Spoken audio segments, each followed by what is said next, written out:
السلام علیکم۔ آج کا جو میری جو آڈیو ہے وہ اس چیز کے اوپر ہے کہ بعض اوقات ہم لوگ محسوس کرتے ہیں اپنی علمی کی وجہ سے کہ ہمیں قرآن شریف کی آیت کے ترجمے میں اور حدیث کے ترجمے میں فرق لگتا ہے ایک ہی ٹاپک کے اوپر، کہ آپ نے ایک ٹاپک پہ کوئی حدیث پڑھی، وہ کچھ اور کہہ رہی ہوتی ہے اور قرآن شریف کی آیت کچھ اور کہہ رہی ہوتی ہیں، اور ہمارے پاس علم کم ہوتا ہے تو ہم کنفیوز ہو جاتے ہیں، اور بعض اوقات کہتے ہیں کہ یہ حدیث ہی غلط ہے، اس لیے کہ یہ ہو سکتا ہے کہ صحیح نہیں ہو یا فیبریکیٹڈ ہو۔ بعض اوقات حدیث بھی جو ہے وہ صحیح بخاری کے مسلم کی ہوتی ہیں، لیکن معنی ڈیفرنٹ ہوتے ہیں، جو قرآن شریف سے نہیں مل رہے ہوتے، مطابقت نہیں رکھ رہے ہوتے، جسے کانٹراڈکٹ کہتے ہیں۔ تو آج کا جو ٹاک وہ ہے، ہمارا آڈیو ہے، وہ اسامہ کے لیے ہے، اس لیے کہ اسامہ اس قسم کی چیزیں میرے پاس بہت لاتا ہے۔ تو ٹاپک جو شروع ہوتا ہے کہ میں آپ کو ایک حدیث سناتا ہوں جس کے مفہوم یہ ہے کہ یہ صحیح بخاری و مسلم سے ہے، اور ابو ہریرہ سے ان کے راوی ہیں کہ اللہ تعالیٰ نے میری امت کے وہ تمام گناہ معاف کر دیے جن کا دل میں خیال آئے، جب تک وہ زبان پر نہ آئے نہ ان پہ عمل نہ ہو۔ مطلب یہ کہ اگر دل میں کوئی خیال آئے، کوئی گناہ کا ارادہ ہو، اگر آپ نے گناہ نہیں کیا تو پھر آپ کے اوپر اس کا کوئی عذاب نہیں ہے، آپ سے کوئی پوچھے گا نہیں۔ اسی پر ایک اور حدیث ہے، وہ بھی ابو ہریرہ سے ہے، وہ مسلم بخاری کی ہے، کہ اللہ تعالیٰ محافظ فرشتوں کو کرامت کاتبین سے فرماتے ہیں کہ جب میرا بندہ کوئی برائی کا ارادہ کرے تو اسے مت لکھو،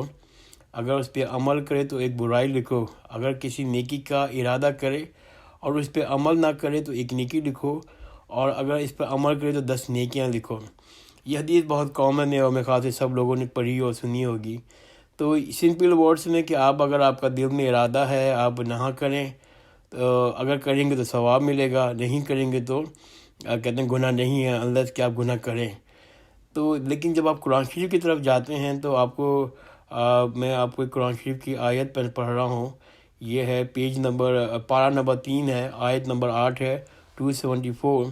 کہ ان تبدوا ما فی انفسکم وتعفوہ بیحاسبکم باللہ یغفر لمن یشاء ویعذب من یشاء، کہ اس کا ترجمہ یہ کہ جو باتیں تمہارے نفسوں میں ہیں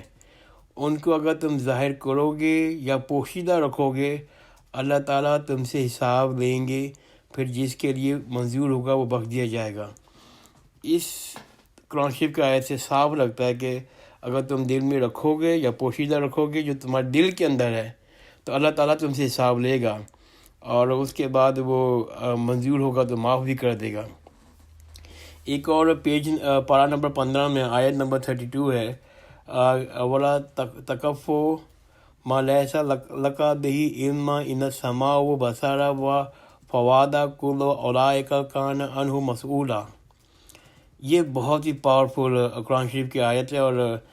میرے خیال سے اس پر بہت ہی کیئرفلی ہمیں اس کا ترجمہ بار بار پڑھنا ہے۔ وہ ترجمہ یہ کہ جس بات کی تجھ کو تحقیق نہ ہو، جس بات کی تجھ کو تحقیق نہ ہو اس پر عمل درآمد مت کیا کرو، کیونکہ کان، آنکھ اور دل ہر شخص سے ان سب کا قیامت کے روز پوچھ گچھ ہوگی۔ تو یہ جس بات کی تجھ کو تحقیق نہ ہو اس پر عمل درآمد مت کیا کرو، کیونکہ کان، آنکھ اور دل ہر شخص سے ان سب کی قیامت کے روز پوچھ گچھ ہوگی۔ مطلب یہ ہوا کہ قلب کی یا دل کی جو عمل ہے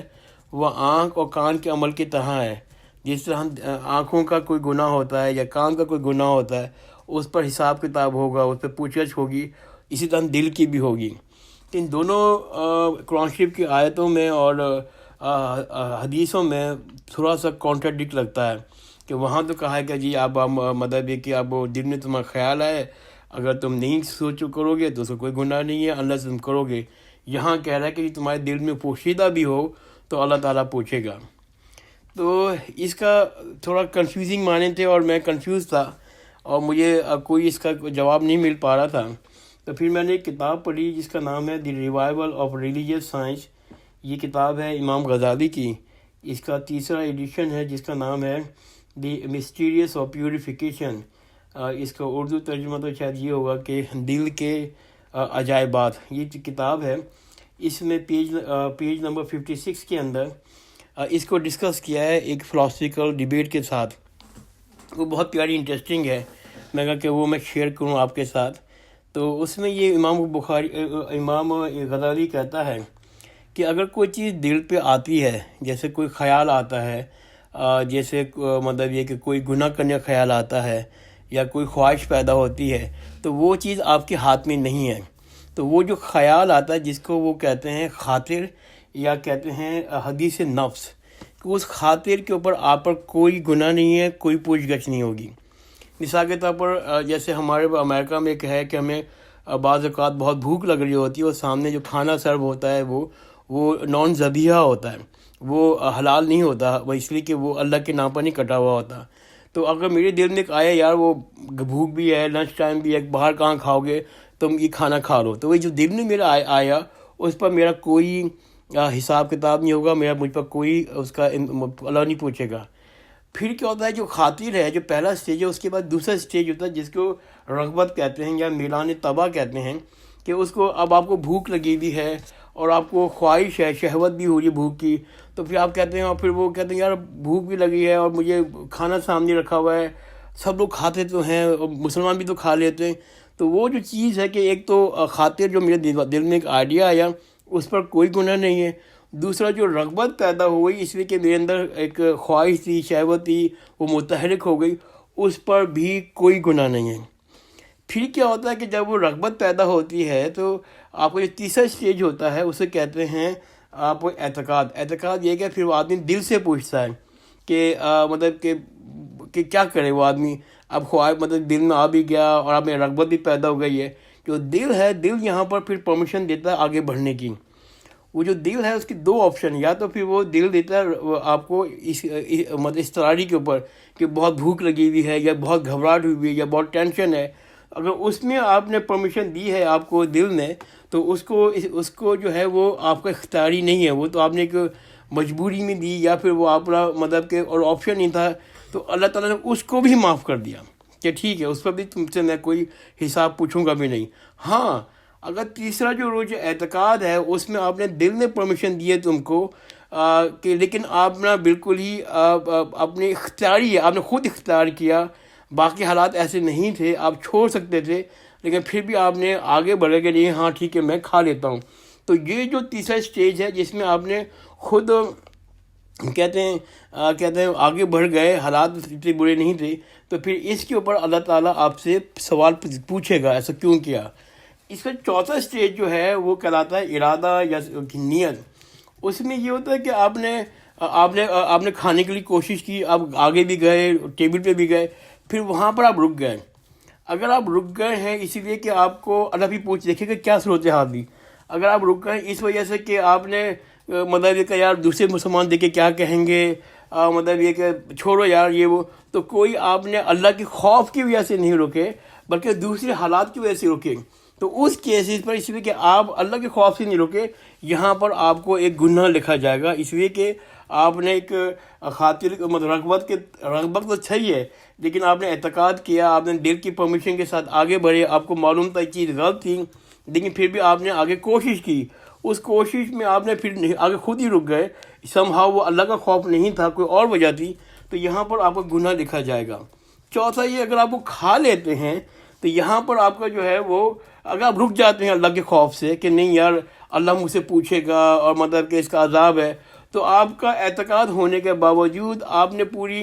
نیت ہونے کے باوجود آپ آگے گئے اور پھر آپ رک گئے اور نہیں کھایا، تو یہاں آپ کی نیکی لکھی جائے گی. تو اس طرح سے اگر آپ مفہوم نکالیں حدیث کا، تو حدیث کا مفہوم جو ہے وہ شروع کے 2 آیتوں کے اوپر، 2 کنڈیشنز کے اوپر، خاطر کے اوپر اور رغبت کے اوپر ہے. لیکن جو قرآن شریف کی جو آیتیں ہیں وہ امام غزالی کہتا ہے وہ فال کرتی ہیں نمبر 3 اسٹیج، نمبر 4 اسٹیج کے اوپر، یہ اعتقاد اور ارادہ کی نیت کے اوپر. تو یہ اس سے مجھے جب میں نے چیزیں سب جمع کی آپ نے اور سمرائز کی میں نے، تو مجھے یہ لگا کہ بعض اوقات جو حدیثیں ہیں ان کی ہمارے کم علمی کی وجہ سے یا ایکسپوجر نہ ہونے کی وجہ سے ہم کنفیوز ہو جاتے ہیں. تو اس کا حل یہ ہوتا ہے کہ ہم لوگ آگے اور ڈیپ جائیں اور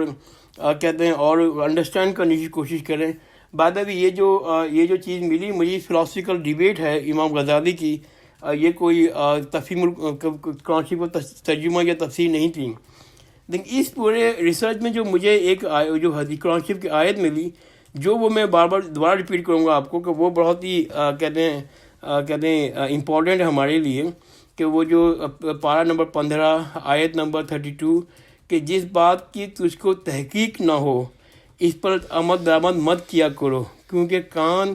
آنکھ اور دل ہر چیز کا اس کا قیامت کو پوچھ گچھ ہوگی۔ تو ہم موسٹلی جو کام کر رہے ہوتے ہیں، ہمیں وہ ریسرچ نہیں کر رہے ہوتے، ہمیں جو بتا دیتا ہے اس کے اوپر عمل کر رہے ہوتے ہیں۔ تو اس قرآن شریف کی آیت سے جو مفہوم نکلتا ہے کہ ہمیں کوئی بھی بڑا کام کرنا جا رہے ہیں جس میں مطلب یہ کہ ہمیں تحقیق کر لینی چاہیے، پوچھ گچھ کر لینی چاہیے، پھر اس پر عمل کرنا چاہیے، اس لیے کہ بغیر تحقیق کے عمل میں ہو سکتا ہے کہ ہمارے عمل میں کوئی گناہ شامل ہو جائے، ہم غلط طرف نکل جائیں۔ تو یہ تھا کہ میں ایک چیز پڑھی، میں نے کہا شیئر کروں آپ کے ساتھ، اور جزاک اللہ خیرین۔ پھر انشاءاللہ آپ سے اور کچھ چیز مجھے ملی کہتے ہیں اپنی تعلیم میں اپنی، تو وہ میں مطلب ضرور شیئر کروں گا۔ بعد اب یہ میرا جو آڈیو کا سلسلہ ہے وہ صرف فیملی کی حد تک ہے، کیونکہ میرا عمل ایسا نہیں ہے کہ میں اپنی کوئی کہیں اور شیئر کروں۔ بس مطلب یہ کہ جو میں نے پڑھ رہا ہوں میں، وہ اپنے بہن بھائیوں کو اور اپنے بچوں کو میں آگے بڑھانا چاہتا ہوں، اور ورنہ میرا کوئی ایسا عمل ہے نہیں کہ میں ان چیزوں کو آگے فیس بک پہ لے کے جاؤں، یا پھر میں کوئی یوٹیوب میں کوئی بناؤں، نہیں، ایسا کوئی ارادہ کچھ نہیں، اس لیے کہ میں ابھی بہت ہی خود اسٹوڈنٹ ہوں، میرا کوئی اپنے علم خاص نہیں ہے، اور عمل تو بالکل ہی نہیں ہے۔ بس دعا میں یاد رکھیے گا۔ خدا حافظ۔